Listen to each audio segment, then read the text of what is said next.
Hello everyone, welcome to easy math. हमारे channel के साथ जुड़े रहने के लिए आप सब लोगों का बहुत बहुत धन्यवाद। तो जैसा कि पिछली वीडियो में हमने क्लास 10th का फर्स्ट चैप्टर स्टार्ट कर दिया था जो कि था रियल नंबर्स, और हमने उस वीडियो में हमने इंट्रोडक्शन पार्ट किया था। हमने देखा था कि हमें इस चैप्टर में क्या क्या चीज़ें कवर करनी है, कौन कौन से टॉपिक हमें समझने हैं और इस चैप्टर में हमें क्या आएगा।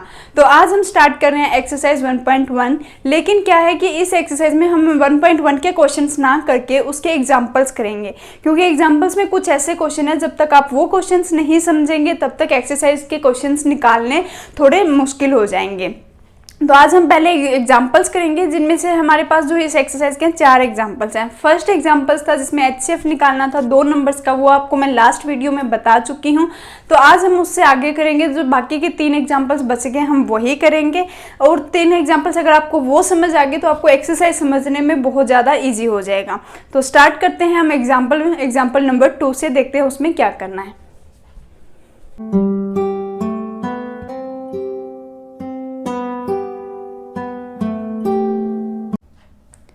Example 2.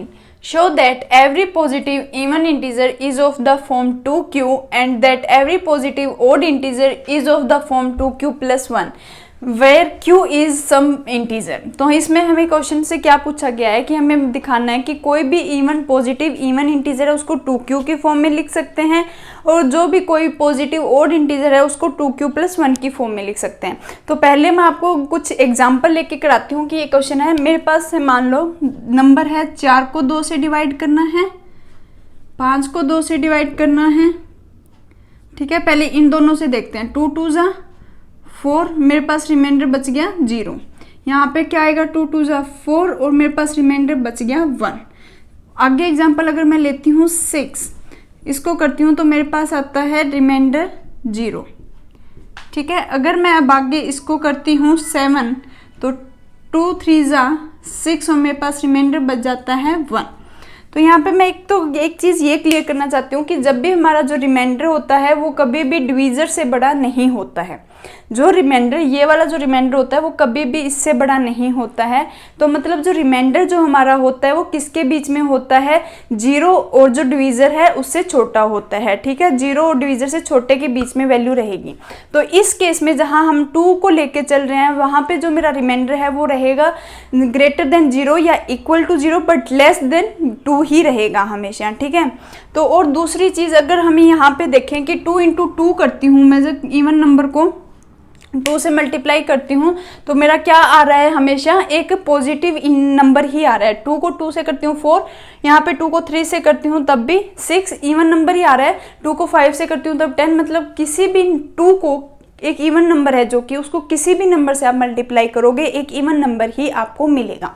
तो अब जैसे कि इस क्वेश्चन में हमसे पूछा गया था कि आपको ये शो करना है कि आप एवरी पॉजिटिव इंटीजर को, इवन पॉजिटिव इंटीजर को 2q की फॉर्म में लिख सकते हो। तो हम इसको, मैं अगर हमारे पास आ जाता है एग्जाम में ये क्वेश्चन, तो उसको कैसे करके आना है वो देखिए। सबसे पहले हम यहाँ पे लेते हैं let a B any positive integer. ठीक है, पहला ये लेना है। मैंने यहाँ पे पॉजिटिव ऐसे लिखा है, आपने सीधा पूरी स्पेलिंग लिखनी है। एग्जाम में कोई शॉर्ट फॉर्म नहीं लिख के आनी है, पॉजिटिव इंटीजर ही लिखना है। उसके बाद क्या कर लेते हैं, बी भी कर लेते हैं। बी लेते हैं let B any positive integer but इसको इक्वल टू 2 लेते हैं। अब जो b की वैल्यू है मैं किसके इक्वल ली, इस क्वेश्चन में सिर्फ 2 के इक्वल ही क्यों ली, और आगे आने वाले क्वेश्चंस में जब वेरी करूंगी तो वो केस से अकॉर्डिंग होगी जो हमें यहाँ से पूछा गया है। जैसे कि यहाँ पे बोला गया ना 2q और यहाँ पे बोला गया है 2q plus 1, तो जिसमें q जिसके भी साथ होगा हमें b की वैल्यू हमेशा वही लेनी होगी। ठीक है, तो अब अगर मैं बाय इंक्लूड एलोग्रिथम जो हमने लास्ट वीडियो में पढ़ा था उसके अकॉर्डिंग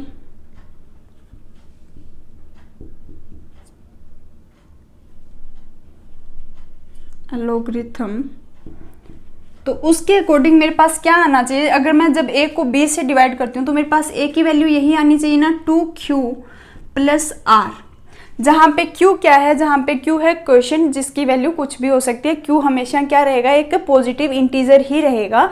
तो q हमारा यहाँ पे जो इसने कंडीशन बोली गई थी वो भी सेटिस्फाई हो जाएगी। q क्या होगा, सम इंटीजर है। इस केस में अगर मेरे पास ये जो बेसिक ये जो आ गई है रिलेशन, यहाँ पे मेरे पास हमेशा आर क्या रहेगा, मेरे को आर डिफाइन करना ही पड़ेगा कि मेरे पास इस केस में आर क्या होगा। मैंने बताया था आर कभी भी 0 से तो छोटा होगा ही नहीं, ठीक है। 0 हो सकता है, 0 से छोटा नहीं होगा और कभी भी डिवीजर से बड़ा नहीं होगा। तो यहाँ पे जो मेरा आर होगा वो ये जो कंडीशन है वो सेटिस्फाई करेगा। 0 हो सकता है, 0 से बड़ा हो सकता है, लेकिन 2 से बड़ा नहीं होगा। तो इस केस में मेरे पास जो r की वैल्यू रहेगी वो रहेगी 0 और 1, दो ही वैल्यूज़ हो सकती हैं, बाकी वैल्यूज़ नहीं हो सकती।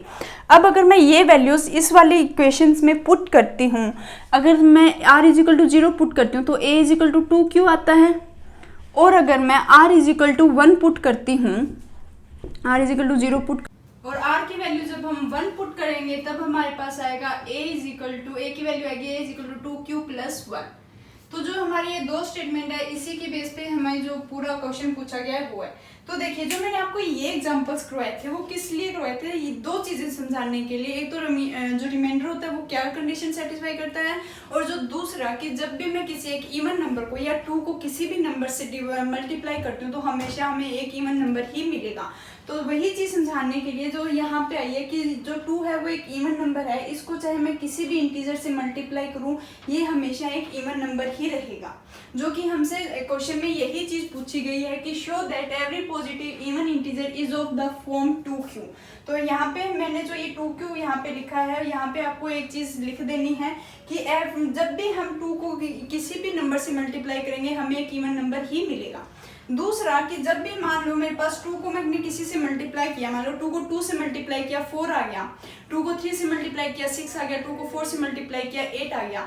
तो आप इन कंडीशंस में देखिए जब भी मैं इनमें 1 ऐड करूंगी तो वो हमेशा एक ओड नंबर ही रहेगा। तो जैसे 2 में 1 ऐड किया तो 3 आ गया, 4 में 1 ऐड किया तो 5 आ गया, 6 में 1 ऐड किया तो 7 आ गया, वो हमेशा क्या होगा, एक ओड नंबर ही होगा। तो जो हमें ये दो चीज हमें शो करनी थी वो मैं यहाँ पे इन एग्जांपल्स के थ्रू आपको ये समझाना चाहती थी कि ये जो चीजें हैं ये हमें बतानी है, और आपके इसके आगे जो है स्टेटमेंट लिख देनी है कि रीजंस लिख देने हैं कि जब भी हम 2 को किसी नंबर से मल्टीप्लाई करते हैं वो नंबर इवन ही रहेगा, और जब भी हम इवन नंबर में 1 प्लस करेंगे वो हमेशा ओड ही रहेगा। तो ये जो दो चीजें हमें क्लियरिफाई करनी थी, क्वेश्चन में पूछा गया था, वो चीज मैं आपको समझा चुकी हूँ।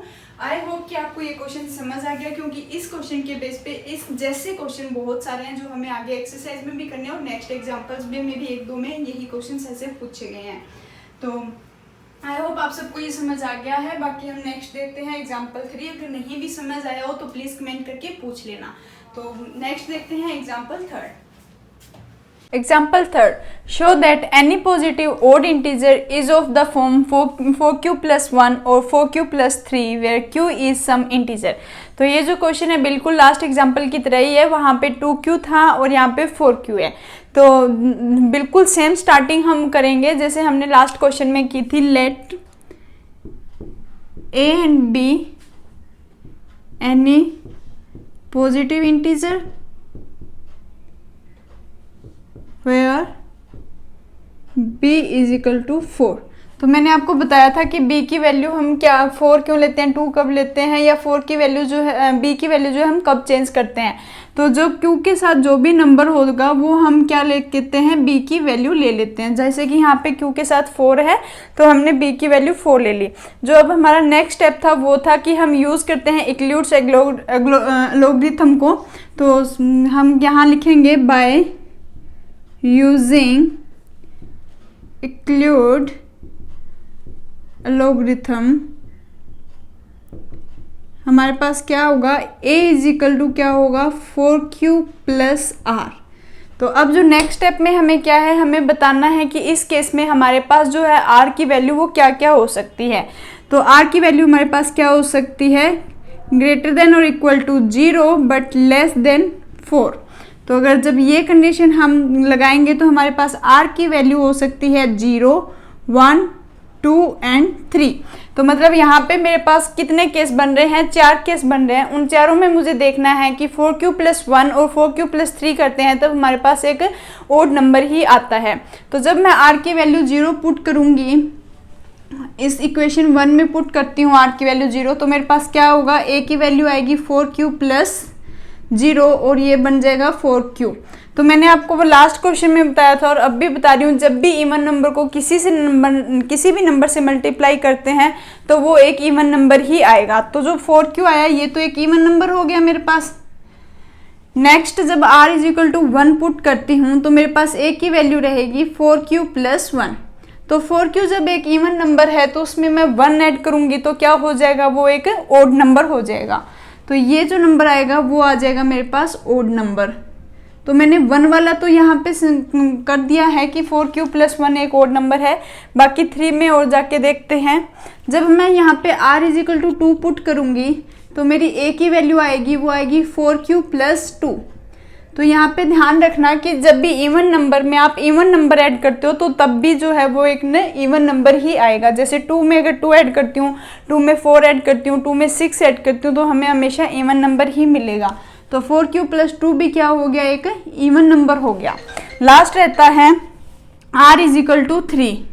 जब मैं r is equal to 3 put करती हूँ तो मेरे पास एक ही वैल्यू जो है वो आती है 4q प्लस 3। ठीक है, तो जब यहाँ पे जैसे कि लास्ट में जैसे हमने किया था, जब भी हम एक इवन नंबर में ओड नंबर ऐड करेंगे तो वो हमेशा ओड ही आएगा। तो जो 4q प्लस 3 है वो क्या आ जाएगा, एक ओड नंबर आ जाएगा। और हमें यही तो दो चीज़ बतानी थी कि 4q प्लस 1 और 4q प्लस 3 को हम क्या लिख सकते हैं, एनी पॉजिटिव ओड इंटीजर के अकॉर्डिंग लिख सकते हैं।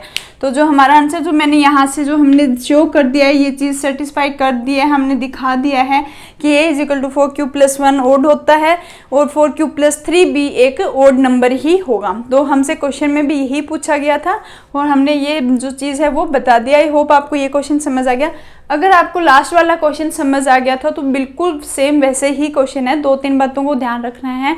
जब भी इवन नंबर को आप किसी से भी मल्टीप्लाई करोगे वो इवन नंबर ही आएगा। इवन नंबर में ओड प्लस करोगे तो ओड नंबर मिलेगा और इवन नंबर में अगर इवन ऐड करोगे तो हमें एक इवन नंबर मिलेगा।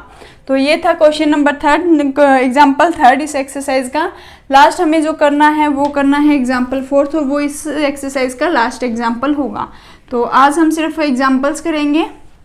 जो नेक्स्ट वीडियो में है उसमें हम एक्सरसाइज के क्वेश्चन स्टार्ट कर देंगे। तो आई होप कि आपको ये जो है क्वेश्चन समझ आ रहे हैं। नहीं आ रहे हैं तो प्लीज़ कमेंट करके पूछ लीजिएगा। नेक्स्ट देखते हैं example 4। Example 4, A sweet seller has 420 Kaju Barfi, 130 Badam Barfi. She wants to stack them in such a way that each stack has the same number and they take up the least area of the tray. What is the maximum number of barfi that can be placed in each stack for this purpose? तो हमें क्या पूछा गया है कि एक sweet seller के पास 420 जो है काजू कतली है और 130 जो है बादाम बर्फी है। वो उनको इस तरह अरेंज करना चाहती है स्टैक्स में जिनसे जो ट्रे में है वो तो कम से कम जगह ले लेकिन ज़्यादा से ज़्यादा बर्फी आ जाए। तो अब जैसे ऐसे जब भी कोई क्वेश्चन आता है जिसमें से जगह कम लेनी होती है और नंबर्स ऑफ बर्फी मैक्सिमम आ जाए या सारी आ जाए तो हमें हमेशा याद रखना है हम क्या निकाल लेंगे, HCF निकाल लेंगे उन नंबर्स का, हाईएस्ट कॉमन फैक्टर। तो जब हम हाईएस्ट कॉमन फैक्टर निकालते हैं वो एक ऐसा नंबर होता है जो दोनों नंबर से पूरा डिवाइड होगा। मतलब यहाँ पे ऐसे स्टैक इतने ही स्टैक बनेंगे, जैसे अगर मैं इन दोनों का HCF निकाल दूँ वो HCF होगा वो उतना स्टैक बनाएगा या उतने नंबर ऑफ स्टैक बनेंगे जिनमें बर्फियाँ जो हैं वो पूरी आ जाए, मैक्सिमम नंबर। तो जब हम इनका HCF निकालेंगे 420 और 130 का, तो वैसे तो देख के ही पता चल रहा है कि इनका HCF जो है वो 10 आ जाएगा। लेकिन तो दूसरा मेथड है वो क्या था, इंक्लूड लॉगरिथम से हमने जैसे किया था लॉन्ग डिवीजन से। तो उसमें मैंने क्या करवाया था, जो बड़ा नंबर है उसको डिविडेंड ले लो और छोटे को डिवीजन। तो ये किस पे जाएगा, अगर 3 पे जाएगा तो 390 आ जाएगा यहाँ पे। ठीक है, कितना रह जाएगा 30, फिर से 130 अंदर चला जाएगा, 4 पे जाएगा। ठीक है, 4 पे जाएगा तो 120 आ जाएगा यहाँ पे। फिर किस पे जाएगा, 10 बच जाएगा यहाँ पे, फिर 30 आ जाएगा और 3 पे जाएगा तो मेरे पास जो रिमाइंडर बच गया वो 0। और मैंने बताया था जो लास्ट का जो डिवीज़र होता है वो क्या हो जाता है, HCF हो जाता है इन दोनों नंबर का। तो यहाँ पे जो मेरा HCF है वो है 10। तो जिसमें हमें जो पूछा गया इस क्वेश्चन में यही पूछा गया है। बस ध्यान यही रखना है कि हमें ना ऐसे क्वेश्चंस को थोड़ा सा समझना और हमें ये पता लगाना है कि किस क्वेश्चन में HCF निकालेंगे और किन क्वेश्चन में जो है LCM निकलेगा, उनमें कंफ्यूज नहीं होना। आप जब बार बार प्रैक्टिस करोगे ऐसे क्वेश्चंस की तो आप आपको जो है पता चलने लग जाएगा कि किन में HCF होता है और किन में LCM होता है। तो आज हम जो है एग्जाम्पल कर चुके हैं इस एक्सरसाइज के। हमारी जो एग्जाम्पल्स की जो है ये क्वेश्चन नंबर 4 ही एग्जाम्पल 4 ही थे, हम वो पूरे कर चुके हैं।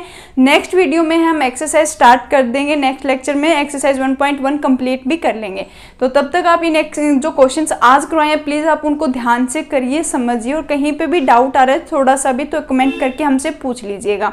तो तब तक जब तक हमारा नेक्स्ट वीडियो आते हैं आप इस पे ध्यान दीजिए, क्वेश्चंस को ध्यान से समझिए, कोई डाउट है तो कमेंट कीजिए और हमारे चैनल को ज़्यादा से ज़्यादा शेयर और सब्सक्राइब कीजिए। तो मिलते हैं नेक्स्ट लेक्चर में, तब तक थैंक यू।